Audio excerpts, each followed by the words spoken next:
নাটোরে সাধারণ জনগণ একজন মাদক ব্যবসায়ীকে ধরিয়ে দিয়েছে পুলিশের কাছে। সেই পুলিশের ভ্যানে বসেই সেই মাদক ব্যবসায়ী একজন, দুজন, তিনজন, চারজন করে 5 জনকে হত্যার হুমকি দিয়েছে। এরকম একটি ঘটনা ঘটার পর পুরো সোশ্যাল মিডিয়া আরো একবার নড়ে চড়ে বসেছে।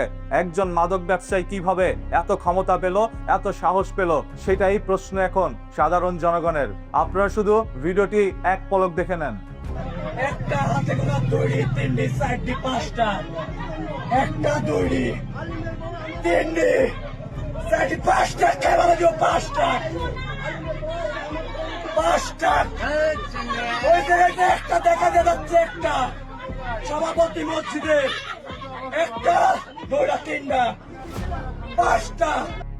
এই ভিডিওটি দেখার পর হয়তো আপনারা বুঝতেই পেরেছেন, কোনো মাদক ব্যবসায়ী শুধু একজন ব্যবসায়ী নয়, সে হয়ে থাকে একজন সন্ত্রাসী, ভয়ঙ্কর সন্ত্রাসী।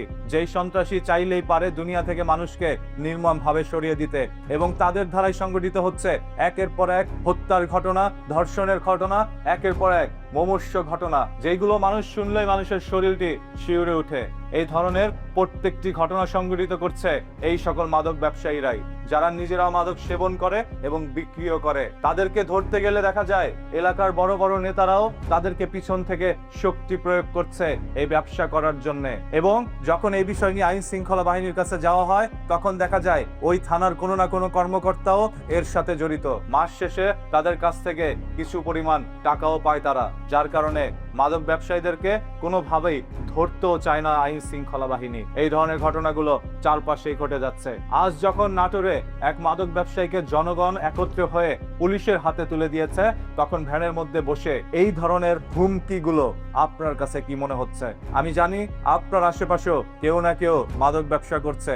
ভয়ে আপনি তাদেরকে কিছু বলতে পারছেন না, কারণ এইরকম ভাবে হয়তোবা শুধু হুমকি নয়, তারা এই ধরনের ঘটনা ঘটাতেও পারে। এই আশঙ্কায় মানুষ এখন সবাই চুপ করে আছে। তবে হ্যাঁ, যেহেতু বাংলাদেশের সরকার, মাননীয় প্রধানমন্ত্রী জনাব তারেক রহমান মাদকের বিরুদ্ধে 0 টলারেন্স জারি করেছে, সেহেতু আসুন সবাই মিলে সরকারকে সহযোগিতা করি। আপনার আমার আশেপাশে যারা মাদক সেবন করছে, মাদক দ্রব্য বিক্রি করছে, তাদেরকে ধরে আইন শৃঙ্খলা বাহিনীর হাতে তুলে দেন। যদি দেখেন আইন শৃঙ্খলা বাহিনী তাদেরকে ধরতে চাচ্ছে না বা তাদেরকে 2 দিন পরে ছেড়ে দিচ্ছে, তাহলে অবশ্যই জনগণ একত্রে হয়ে এটার বিরুদ্ধে কোনো পদক্ষেপ নেন। আমরা লক্ষ্য করে দেখেছি, একজন মাদক ব্যবসায়ীকে ধরিয়ে দেওয়ার পর বড় জোর হলে 6 মাস থেকে 1 বছরের মধ্যে তিনি পুনরায় এলাকার মধ্যে ব্যাক করে, এবং এলাকার মধ্যে ফেরত আসার পর যারা তাকে ধরিয়ে দিয়েছিল তাদেরকে দুনিয়া থেকে সরানোর একটি পরিকল্পনা করে বা অনেক জায়গায় সরিয়েও দেয়। এই জন্য এই সকল মাদক ব্যবসায়ীদেরকে মানুষ ধরিয়ে দিতেও ভয় পায়। তারা এক ভয়ের রাজ্য বানিয়ে নিয়েছে প্রত্যেকটি এলাকায়,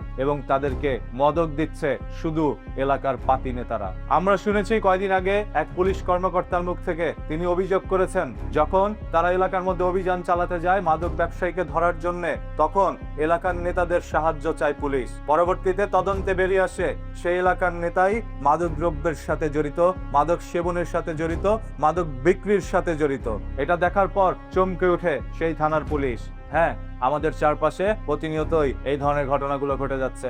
আজ একজন মাদক ব্যবসায়ীর হুমকি দেখার পর আমি জানি ভয়ে হয়তো এখন আপনারা অন্য কোনো মাদক ব্যবসায়ীর সামনে কথাটুকু পর্যন্ত বলবেন না। তবে আজ যদি আপনি কথা না বলেন, কাল তার হাতেই আপনার জীবন যেতে পারে। শুধুমাত্র ছুরিয়াঘাত আর পিস্তলের বুলেটেই জীবন যায় না, জীবন মাদক সেবন করেও যেতে পারে আপনার অথবা আপনার সন্তানের। পুরো এলাকাই নয়, পুরো দেশটাকে ধ্বংস করে দিচ্ছে এই মাদক ব্যবসায়ীরা। তাদেরকে চিহ্নিত করুন, তাদের বিরুদ্ধে আইনগত ব্যবস্থা নেন, আদারওয়াইজ জনগণ কিন্তু শাস্তি দিতে পারে।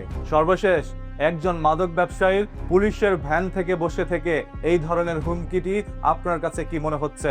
কিসের আভাস দিচ্ছে এই মাদক ব্যবসায়ীরা? সেটা আপনি কমেন্ট করে জানান। দেখতে চাই আপনাদের সবার মূল্যবান মতামত।